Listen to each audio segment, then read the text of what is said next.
पिछले साल अप्रैल की बात है। द पैम्फलेट पर मेरी और मेरे कलीग यश रावत की एक डिस्कशन वीडियो आई थी जिसमें हमने भगवा लव ट्रैप नैरेटिव पर बात की थी। उसी वीडियो के कमेंट सेक्शन में लक्ष्य स्पीक्स नाम के इस लड़के ने एक बेहद आपत्तिजनक कमेंट किया था। उस वक्त हमने उसी कमेंट को लेकर एक रिएक्शन वीडियो बनाकर इसे एक्सपोज भी किया था। Yes I got it. लक्ष्य स्पीक्स करके कुछ भी डैश मतलब काली लिखी है हमको, मतलब लक्ष्य स्पीक्स में जाओ तो ये अपने आप को अम्बेडकर राइट बताता है ना। अब हाल ही में अचानक से मैं देखती हूँ कि यही लक्ष्य स्पीक्स नाम का लड़का फिर से मेरी ट्विटर टाइमलाइन पर घूम रहा है। पता चला कि इसने ट्यूलिप शर्मा जो एक क्रिमिनल लॉयर है उन्हें डीएम्स में जाकर कास्ट बेस्ड अब्यूसेस दिए हैं, ब्राह्मण होने पर गालियां दी और एक के बाद एक कई मिसोजिनिस्ट और ऑफेंसिव मैसेजेस भेजे। फिलहाल ट्यूलिप शर्मा ने इसके खिलाफ हैरेसमेंट की साइबर कंप्लेंट दर्ज कराई है, लेकिन लोगों को यह समझना जरूरी है कि यह कोई आइसोलेटेड इंसिडेंट नहीं है। यह व्यक्ति खुद को सेल्फ प्रोक्लेम्ड अंबेडकर राइट और so called anti cast activist कहता है, लेकिन असल में यह ऑनलाइन लोगों को जाति के आधार पर अब्यूज करने का रिपीटेड ऑफेंडर है। आज इसके इंस्टाग्राम पर करीब 6 लाख फॉलोअर्स हैं, यूट्यूब पर लगभग 15 लाख सब्सक्राइबर्स हैं और आप साफ देख सकते हैं कि कैसे ऐसी बड़ी फॉलोइंग का इस्तेमाल लक्ष्य स्पीक्स जैसे क्रिएटर्स लोगों को ऑनलाइन हैरेस करने, टारगेटेड अब्यूज करने और खासकर हिंदू सेंटिमेंट्स को हर्ट करने के लिए किया जाता है। पूरा मामला शुरू होता है 11 फरवरी से, जब लक्ष्य लेकी अपने इंस्टाग्राम पर एक वीडियो अपलोड करते हैं। इस वीडियो में वह दावा करता है कि भरतनाट्यम डांस को ब्राह्मण्स ने एप्रोप्रिएट कर लिया। उसका कहना था कि भरतनाट्यम असल में सादर आट्यम या दसी आटम था जिसे देवदसी परफॉर्म करती थी। वह यह भी कहता है कि एक तमिल ब्राह्मण वुमन रुक्मणी देवी ने इस डांस फॉर्म से सेक्सुअल या इरोटिक एलिमेंट्स हटा दिए, इसे व्हाइट वॉश कर दिया और इस प्रक्रिया में सादर आटम के कल्चरल रूट्स को अलग कर दिया, जो बाद में भरतनाट्यम कहलाया।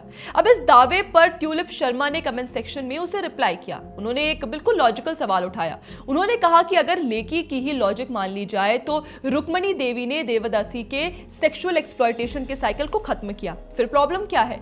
अगर एक तरफ इसे ऑप्रेसिव सिस्टम कहा जाता है और जब कोई उसे रिफॉर्म करता है तो सिर्फ इसलिए प्रॉब्लम हो जाती है क्योंकि रिफॉर्मर ब्राह्मण है, तो ये कैसी सोच है? यहीं से लेकी का असली चेहरा सामने आता है। फैक्ट से डिबेट करने के बजाय वे ट्यूलिप शर्मा के डीएम्स में स्लाइड करता है और उन्हें कास्ट बेस्ड अब्यूसेस देना शुरू कर देता है। ट्यूलिप शर्मा ने इसके स्क्रीनशॉट्स और स्क्रीन रिकॉर्डिंग्स भी पब्लिकली शेयर किए। शर्मा बताती हैं कि जब टॉपिक ब्राह्मण गर्ल्स का था ही नहीं तब लेकी अचानक अपनी ब्राह्मण एक्स गर्लफ्रेंड्स का फ्लेक्स करने लगता है। वह कहता है कि उसने कई ब्राह्मण लड़कियों को डेट किया है और यही नहीं, वह यह भी दावा करता है कि वह इंटरकास्ट बेबीज बनाकर कास्ट एनिलिएट कर रहा है, यानी कास्ट खत्म करने का उसका तरीका महिलाओं को ऑब्जेक्टिफाई करना है। एक तरफ लेकी अपने वीडियोस में यह कहता है कि वह अपनी SC/ST कम्युनिटी के बाहर डेट करने के लिए ब्रेव इनफ नहीं है और दूसरी तरफ डीएम्स में लिखता है ब्राह्मण girlfriend dash dash me of problem. Publicly share किए गए स्क्रीनशॉट्स में वह ट्यूलिप शर्मा को मैसेजेस भेजता है जैसे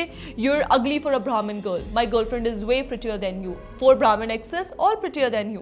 इस सब के बाद Tulip Sharma cyber complaint file करती है। बैकलैश बढ़ता है तो लेकी वही पुराना पैटर्न फॉलो करता है, सारे स्क्रीनशॉट्स को फेक बता देता है और कहता है कि उसे फॉल्स केस में फंसाया जा रहा है। इसके बाद वह विक्टिम कार्ड प्ले करता है और खुद को रोहित वेमुला से कंपेयर कर देता है। देखिए ये कंपैरिजन और भी शॉकिंग इसलिए है क्योंकि तेलंगाना पुलिस की क्लोजर रिपोर्ट खुद कहती है कि रोहित वेमुला SC कास्ट से बिलोंग नहीं करता था, लेकिन नैरेटिव की पॉलिटिक्स में फैक्ट्स कभी मैटर नहीं करते। जैसे बाकी so called anti cast activist, लेकी भी ब्राह्मण बैशिंग को एंटी कास्ट एक्टिविज्म का नाम दे देता है। एक वीडियो में वह कहता है कि बाकी देशों में वेजिटेरियंस होते हैं लेकिन इंडिया में प्योर वेजिटेरियंस होते हैं, जहां वेजिटेरियनिज्म प्योरिटी, सुपीरियरिटी और कास्ट का सिंबल बन जाता है, जबकि रियलिटी यह है कि प्योर वेजिटेरियन का मतलब सिर्फ स्ट्रिक्ट वेजिटेरियनिज्म होता है, कोई कास्ट सुपीरियरिटी नहीं। और जुलाई 2025 में वह एक पॉडकास्ट में यह क्लेम करता है कि ब्राह्मण्स ने छत्रपति शिवाजी महाराज को क्राउन करने से मना कर दिया था क्योंकि उनकी कास्ट पसंद नहीं थी। यह भी एक देखिए मैन्युफैक्चर्ड एंटी ब्राह्मण नैरेटिव है। सच यह है कि लोकल ब्राह्मण को ऐन्द्रेय राजाभिषेक की विधि पता नहीं थी, इसलिए गंगा भट्ट को बनारस से बुलाया गया और गंगा भट्ट खुद मराठी ब्राह्मण थे जिनका परिवार पैतन महाराष्ट्र से था। विवाद कास्ट का नहीं बल्कि वैदिक वर्सेस तांत्रिक रिचुअल्स का था। इसके अलावा लेकी ने एक्स पर यादव कम्युनिटी को भी प्रोवोक किया और उन्हें हिंदुइज्म छोड़ने की सलाह दे दी, ये कहते हुए कि ब्राह्मण्स और ठाकुर उनसे शादी नहीं करते। अनसरप्राइजिंगली वह उमर खालिद का सपोर्टर भी है जो 2020 दिल्ली दंगों में अक्यूज्ड है, लेकिन मुस्लिम विक्टिमहुड नैरेटिव पुश करता है जबकि उमर खालिद खुद को एथियस्ट बताता है। कोर्ट रिकॉर्ड्स ये भी दिखाते हैं कि केस डीले की बड़ी वजह खालिद के लॉयर्स द्वारा मांगे गए एडजॉर्नमेंट्स रहे हैं, जैसा कि फॉर्मर सीजीआई डीवाई चंद्रचूड़ भी कह चुके हैं। आखिर में देखिए, स्क्रीनशॉट्स के मुताबिक लेकी ने कश्मीरी पंडित्स के जेनोसाइड और एक्सोडस का भी मजाक उड़ाया। वो लिखते हैं कि कश्मीर ब्राह्मणों का यही हाल होता है, और एक जगह कहते हैं मुझे कुछ नहीं होगा, अनलाइक योर कश्मीरी पंडित ब्रेथरन।